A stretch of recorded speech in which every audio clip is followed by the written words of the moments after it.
Hey guys, welcome back. Real Housewives Tidbits. First things first, Atlanta ratings, 987,000 live viewers, which is interesting because I feel like the first day live ratings are starting to become a little bit more stable. I mean, we was in the 700,000s, the 900,000s, the 800,000s. I don't know what the hell has been happening.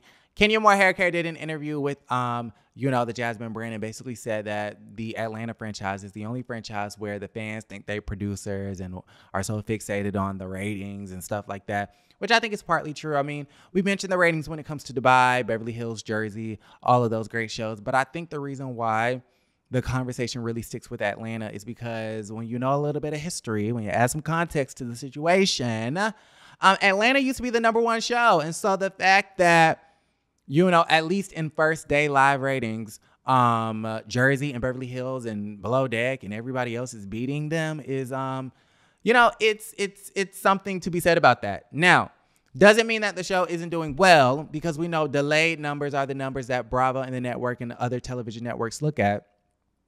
However, I think live first day ratings do say something about how enthusiastic the fans are about a particular season of television. And you can tell that Jersey and Beverly Hills, their fans are just more enthusiastic. That's what it seems like to me. All right.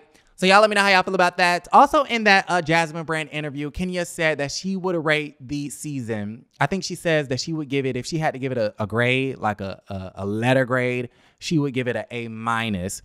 Which I'm like, girl. Y'all is lying. Y'all is lying. Y'all is lying. Y'all is lying. Y'all is lying. Y'all is lying. And this is probably why Bravo don't F with me. This is probably why I don't be getting the interviews. Because I'm going to tell y'all the truth. This season of Atlanta, last week's episode was so good, like when they went to Blue Ridge and whatnot. But to give this season an A-, I think is so just the biggest lie of all time, if I've ever heard one. If I've ever heard one, this season ain't nobody's A-. This season is giving everything that you would see of a C+. Okay, so I feel like there's a bias going around, especially Carlos King too, when he be unreasonably shady talking about some damn Dubai. Meanwhile, Love and Marriage be putting my ass to sleep. When I tell you I fast forward most of that stuff, it's just like, girl, it's just, how can you talk about this show when your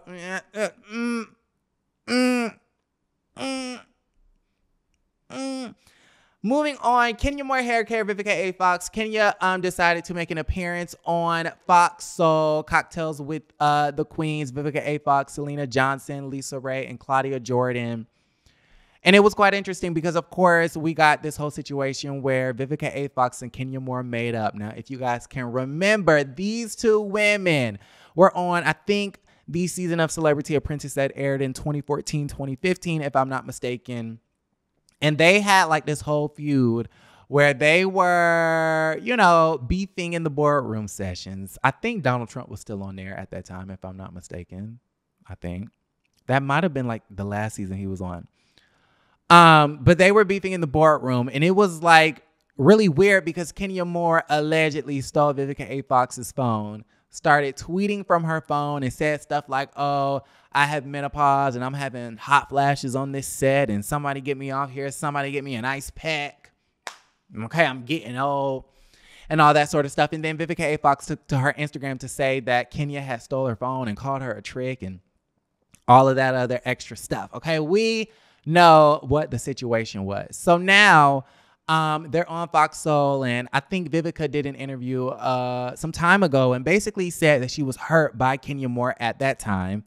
Kenya saw that or heard that interview and said, wow, I never knew that Vivica A. Fox was hurt over this. I feel bad. And she says listening to that, Kenya says that listening to that hit her like a ton of bricks and kind of put things into perspective for her. And I think she picked up the phone and maybe apologized or something to that effect. And then I think a little bit later, they were both in LA. They saw each other at crustaceans, and Brooklyn, I guess, gravitated towards Vivica, and they, kind of squashed the beef.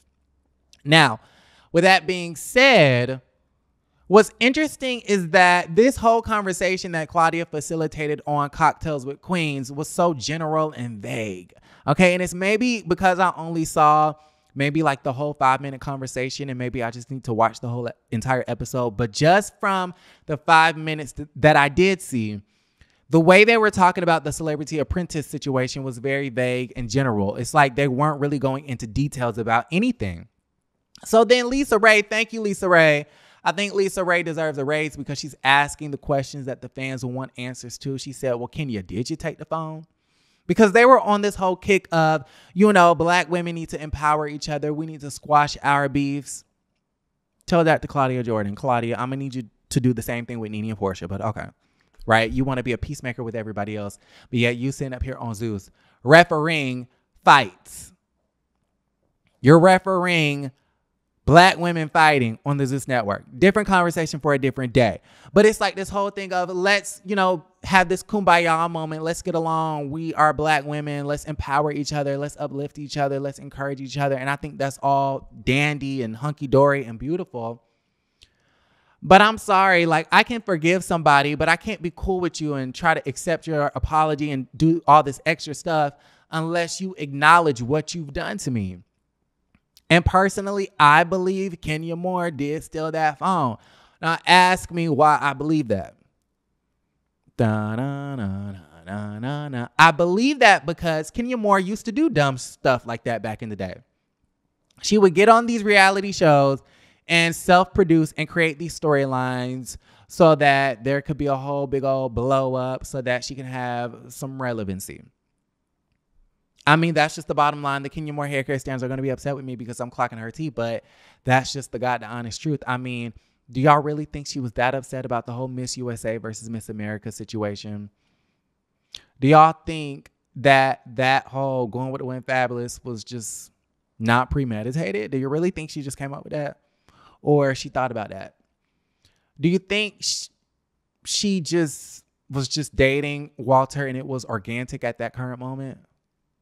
Because it wasn't. I mean, come on, y'all. Come on, y'all. Come on, y'all. I mean, I could keep going. How she came into that charity event with the butt pads trying to be like Phaedra. And it's like, girl, why is you wearing butt pads when your ass is already... Listen. Kenya used to do... And what boggles my mind is how everybody is so outraged that Drew Sidora is acting. And it's kind of like, oh my gosh, she's so inauthentic and she's acting. Did we forget that Kenya Moore did it first? Okay, what's that song by Ray J? I hit it first. Kenya Moore did that first. Kenya Moore was the original actress of that damn show. They all do things that are premeditated in order to create a moment. Carlos King went on his show. What's interesting is that Carlos King went on to his show and basically said that he doesn't like the fact that Drew is so calculated, but then praised Sheree for intentionally leaving Nene, for intentionally inviting Nene to her housewarming or her divorce party, whatever it was, birthday party, and then leaving her off the list to create a moment for reality TV. On one hand, you like it when Sheree is premeditated and when she's calculated and when she's trying to make a moment for TV. But when Drew Sidora does it, you don't like it. Y'all were okay with Walter being a part of her storyline and her just doing all this other extra stuff. But when Drew Sidora does it, y'all don't like it. And let us not forget that the bottom line of the situation is that reality TV is staged and it's fake.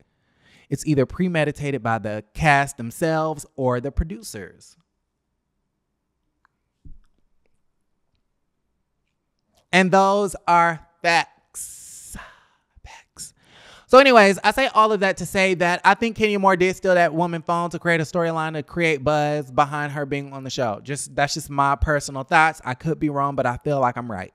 And so the bottom line is that I feel like Vivica Fox is a better person than I could ever be, because what you're not going to do is try to apologize. And she says that producers manipulated the situation.